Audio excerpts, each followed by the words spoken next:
Okay, so let's talk about the angels, how they're not being destroyed with their universes. Hang on one sec. Yes. Angels aren't being destroyed with their universes. But there are more universes in the beginning. What happened to those angels? I've thought about that a little bit, actually. Someone brought up a point, I think it was also Masako, that the angels could very well be in other universes somewhere, doing things. There may be a place of angels that we don't know about. This is my own theory. My big thought is those angels were probably actually destroyed with their universe. Maybe they messed up in some way, or who knows what Zeno's method of actually wiping out those previous universes was, right?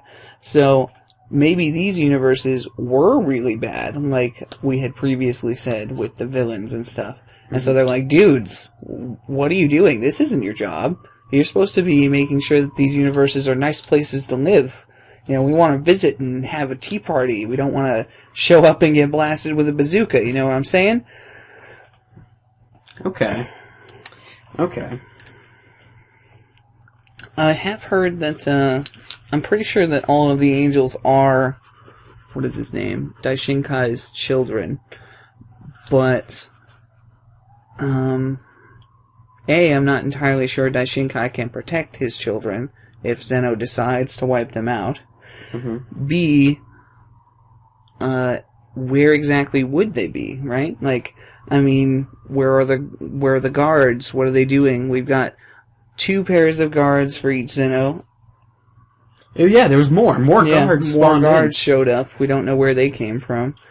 And they look exactly like the guards that Zeno had before, so either they created them, or they're the angels in disguise, or something. The angels in disguise. That was a thought, yeah. But there were... how many universes were there? Were there 16? And then there Demoted angels. Possible, yeah. But where were the other 2 during that time? Who knows? No, they're demoted. Like, so bad things happened in their universe. They got demoted, and then a different angel took over. So it still has, like, the angel place. But if all the angels are the Daishinkai's children, wouldn't that mean he just has more children? There would be more angels kicking around that are unaccounted for? Well, they're not totally unaccounted for, because they're in the plane of existence for angels. Well, yeah, but we haven't seen that, was my point. Oh, yeah. So by that, yeah, it would be unaccounted for.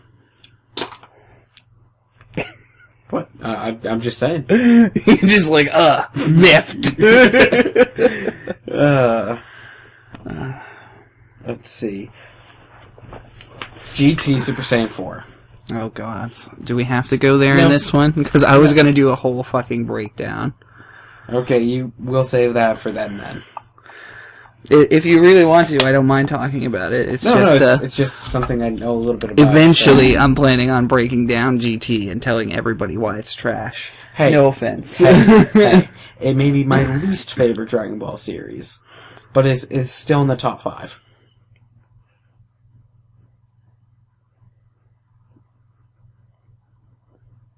Yeah. We're shaking heads at each other, just so you guys know. And I'm winning. No. Yes. No, there are mangas. No. That's fantastic. I'm not counting mangas. I am. I am, and it is not in the top 5. How many mangas are there? At least one for... Oh, no, not one for each series, because one covers Dragon Ball and Z, and then there's one for Super... There's AF and all that other shit, but AF's not technically canon. But. So let's just say there's 5 manga series? I'm gonna go with, 3. Okay, 3? Yeah. So then it's in my top 8. It doesn't matter. It's not! I don't know. Yes, it is. Not my Dragon Ball. Hashtag is your Dragon Ball. Speaking of Dragon Balls, have you been to GameStop lately? Nope.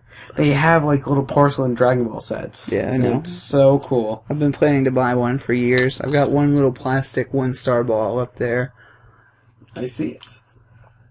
I wanted the 4, but it's whatever. It's actually where I got the little Vegeta keychain that's on my backpack. Oh, that's cool. man. So, I know this isn't Dragon Ball related, but Pokemon Sun came out, Ultra Sun came out today. Yeah, I know. Are you getting that? Oh yeah, Chris, I already bought it. Could I borrow a regular Sun or Moon if you have it? Yeah, let me just rip my Mon off it, and I will Totally. use it. Awesome. Because I've got a 3DS right over there, and I don't have shit to play on it. Fuck yeah, dude, you can use mine. So, Kyle used to have a 3DS, my old roommate who lived in this room with me. Like, his bed was here, and we had a curtain here. It was fucking awful. I had no space at all. Mm-hmm. Like, all this stuff is mine, and fucking, it was all cramped over there. Jeez. Yeah. And, so Kyle had... Hey, I have that one in my house, too. Yeah, I know. I think I know. Yeah. I'm pretty sure I saw that. What was I saying? Kyle living here, awful, space cramped over there. Yeah, something before that, though. Kyle was here. He had something like something you had. Oh, DS. Pokemon. Right. Kyle had a 3DS for ages, and I used to have a 3DS, but I sold it a while back. Mm-hmm. And I bought Kyle a few games, and he went and sold his 3DS to somebody else, and then the person never paid up, and they sold all his games, bought games on the 3DS, and just fucking gave the 3DS back to him, like, almost a year and a half later. Wow. So Kyle's like, fuck it, just keep it, I don't want it. It pisses me off to look at it. Yeah. Jeez. But yeah, I'll, There's like Pokemon Gold and Silver on there, and that's it. Oh, that's awesome. I have that on my DS. But I love Pokemon. I was super close to going to Europe for free. Like, I'm doing battle training at the moment, talking with, Robbie. Yep. He's gonna be my teammate, and we're gonna go to some tournaments. Yeah, I should definitely play that with you sometime, see if I can We learn have to to get kick you, ass. Ultra Sun, Ultra Moon. Yeah, Because that's going to be eventually. the legal game to play on for the tournaments. Your team, we can breed out and stack. Running a Oh, team. I thought we were talking about Pokken still. Oh, Pokken? Fuck yeah, you can come play Pokken with us. Yeah. I'd be much better at Pokken than original Pokemon. Not that I'm not good at original Pokemon. I can kick ass. I know how to IV breed and all that shit. Or at least I did in X and Y. It's relatively the same. I figured, you know, why fix what isn't broken? And it actually fucking worked then, Yes. so. Yeah, I wouldn't mind playing regular Pokemon, though, just for funsies matches. Yeah, I won't be able to play with you because I'll give you my son, and I'll have Ultra Sun. Ultra Sun and regular Sun can't play against each other? Ultra Sun has Pokemon that isn't in Sun. But why can't they play together? Because there's new Pokemon That's in dumb. Ultra Sun. It's like the time chamber thing. That makes me I mad. am going to the bathroom. You go for it. So, We're close enough. Future Trunks comes back. His universe just got destroyed by Future Zeno. Whis says he does something for him, send him back forward. What if that thing was getting him in touch with the Supreme Kai of Time? You know, I've heard that theory, and I actually made that theory myself right when it came out, and that's totally possible. The only thing of it is that I think if that were the case, it would be kind of odd, because we have the blue-haired Trunks then, instead of the purple-haired Trunks, if you know what I'm saying. He could dye his hair back. He goes to a timeline with a Rite Aid and buys some hair dye. Like, what the... That doesn't matter. Who actually knows if his hair's dyed or not? I just thought that it came more blue because he got older, if you know what I'm saying. Like, Bulma's hair theoretically started as purple and became the more blue that it is. Possible, but... Black hair. Super black hair when it comes to Vegeta. And I guess because the purple, I don't know what happens when you add yellow to purple, but I think it looked more blue than purple. So I'll give you that. But yeah, that's the one big problem with the theory is that Trunks seems to have more experience than the Trunks we meet in Xenoverse. He doesn't seem to have the Super Saiyan Rage transformation either. Which is something that Trunks would have. And we also actually get to see that same Trunks in Xenoverse, the one from, the Goku Black timeline, with the blue hair instead of the purple. Okay. What if it was a different setting? because there's those infinite timelines.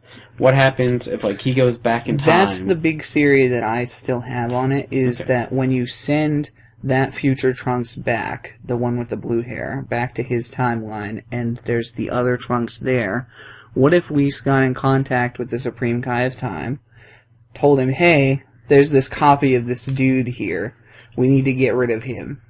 So he sends that Trunks and Mai to go and become, like, or the Mai of that world to go and become the Time Patrollers, and the Trunks and Mai that we know got to live and be in their world. And took in their place.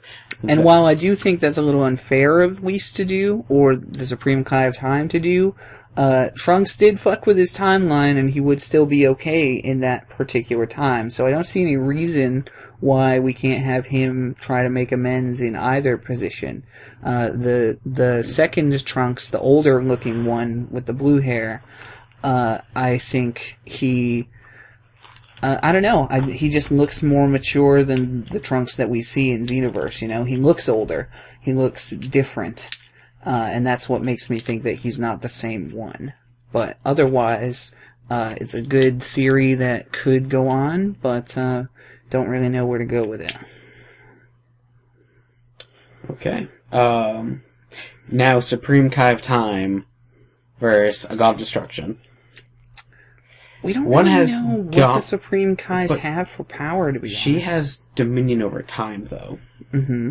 Do you think she could just outlast the god and use high-level trickery where it's not like time skip? It's just she has total manipulation of time.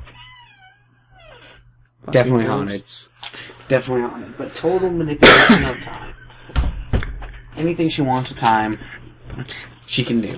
So she puts you in an aging bubble. A youth bubble. Something that reverts you. That could be interesting. What I think is more likely is that Supreme Kai of Time literally exists outside of time. So any being that she interacts with in, say, Toki Toki City, or whatever you call it, the one from Xenoverse 2, most likely, or even the first one, is an incarnation of a person at that moment she meets them, right? So when you meet Goku in both games, I'm pretty sure you meet him in his super gi, the straight orange with the blue belt and the blue wristbands and boots, but no undershirt and all that stuff from when he was training with Whis. And I'm pretty sure that's because that was the moment in time that Supreme Kai of Time actually would have met Goku. Is around that time so that he would be immortalized to her then. But although Goku continues on his adventure and she is actively seeing the timeline as it unfolds, she theoretically, like I said, exists outside of time, so should have a record of what's going to go down before it goes down. Okay. So, she's kind of an enigma. She's there, but she isn't? Right. Like, I wouldn't call her something that could probably be destroyed, and if she could, then I don't really know. At that point, she's probably just another Supreme Kai, and like, Boo went and wiped out 4 out of the 5 Supreme Kai that were ruling the, Universe 7. And, so if Boo can do it, not gonna lie, Beerus definitely can. So, yeah, I would say things would look bleak for Supreme Kai of Time if she didn't exist outside of time. Okay, well, I was saying because she has the dominion over time. Yep. If she just freezes him.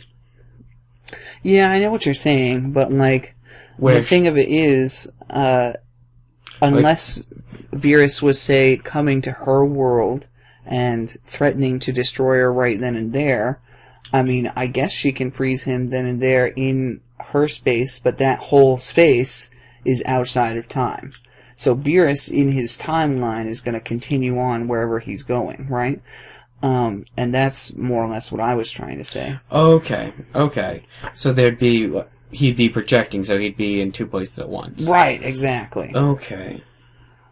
So the you the could just person stop that you're meeting is technically not Beerus from the timeline. It is because you're seeing him from the exact moment that he was plucked from the timeline and placed into that moment in time. But that moment in time is frozen forever. Or theoretically, anyway. Maybe it moves forward with the timeline, but we can't really tell outside of the Xenoverse 2 DLCs, like how it does just continue on, and we have more scrolls, and more scrolls can be infected with the darkness, and we get more effects that carry on through the timeline from having fucked with it so much. And now each one of those different timelines, like the ring. Yeah. The ring was explained where every time you create a time thing, a new ring appears. Yeah, supposedly. Yeah, so Zamasu and them, they had 5 plus the Master Ring? Or was it 4 plus the... Gawasu had those rings. Yeah. Yep, they had 5. 4 of them were green, so I believe they were natural timelines. Yeah. And then we had the last one, which was the silver one, which was an altered timeline. And that's the one that Goku Black wore and was brought to Future Trunks' timeline because that was the one that was altered. Okay. So I think the rings might correspond to, say, maybe an era, or maybe even, if we were to go really big on it, the creation and destruction and recreation of the universe as a whole. That could be, like, the ring would jump you forward to that cycle of the universe. But that's getting really deep on it. Okay. What about the 4 rings being, like, little conduits? Where, like, every time Whis does that little rewind, instead of creating a whole new ring, it just goes to one of those green ones. Like, it holds that's the how many it seems changes. to be. When Whis rewinds, he's literally just jumping everything backwards, including himself, with the exception of he and the people that he brings back still have the knowledge of what did happen. So I think that it's not creating a new timeline, but I'm not really sure. I think Whis rewinds the entire universe, is more or less what I'm saying, which is why there would be no need to create a ring. However, when Beerus destroys Zamasu, Whis brings up that Beerus created a new time ring in that action that he took. By destroying Zamasu, that Zamasu now no longer kills Gawasu, takes the time ring, goes forward, and becomes Goku Black. So that time ring was created by Beerus, and yet he never mentions that he created them when saving the world from Frieza, or from the other rewind that he did. When they're on Beerus' planet. Right. Beerus' planet, he has the Oracle Fish. Yep. And anything else super special about that is in manga or just trivia knowledge? No, not really anything too different there between the manga and the show. The Oracle Fish mostly is just like, hey bro, Super Saiyan God, this time, wake up, set an alarm. Shouldn't have whispered that, but it's fine. They'll hear it. I'll turn it up. Alright. Let's see. What else to just spitball about? I'm kind of running dry at the second, because we've been spitballing this whole time, but we were fucking not recording it, because I'm a dummy. Let's see. What were we talking about? Let's talk about the fact that Trunks is the only Saiyan to really stick with the weapon and use it. Goku did, like, he had his power pole. That's an interesting thought. But, like, Gohan had a sword, right? It broke, but you don't think he would have picked up another one? Did it break? The Z-sword? I thought he broke. It broke. Yeah, there was that, but I'm talking about Piccolo's sword. I don't think it broke. Yeah, so, like, what the hell, man?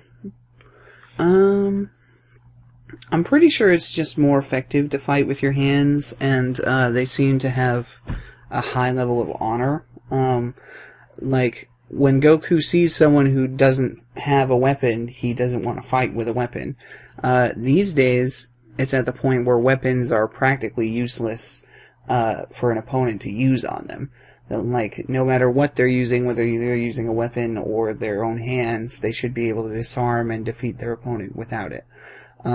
Frankly, most weapons these days are just not useful. Most of the stuff that you'll see being used is like key weapons. Really useful, because it's literally as strong as the person using it. Mm-hmm. And while sure you can say infuse a weapon with your ki or have a magical weapon like say Goku's power pole, and that can be useful in the hands of a master, again, unless it's like just enough to turn the tide, I just don't think it's ultimately that useful. While I do love seeing Goku using the power pole, and the whole World's Strongest movie was a godsend just for seeing adult Goku kick ass with the power pole, not even mentioning Dead Zone, which had great fight sequences with the power pole. Yeah. Yeah, because he's a master of that. Roshi used a staff, so everything he learned under Roshi probably applies to that. With the power pole being super badass. Is it indestructible? I feel like it is. It is, as far as I know. Yeah, because it went through magma, which, dead. And they bend so friggin' far. Still on magma, still would be dead. They should have died in this episode a bunch. I wonder how Kami's Lookout got in the place that it was. Because Korn's Tower.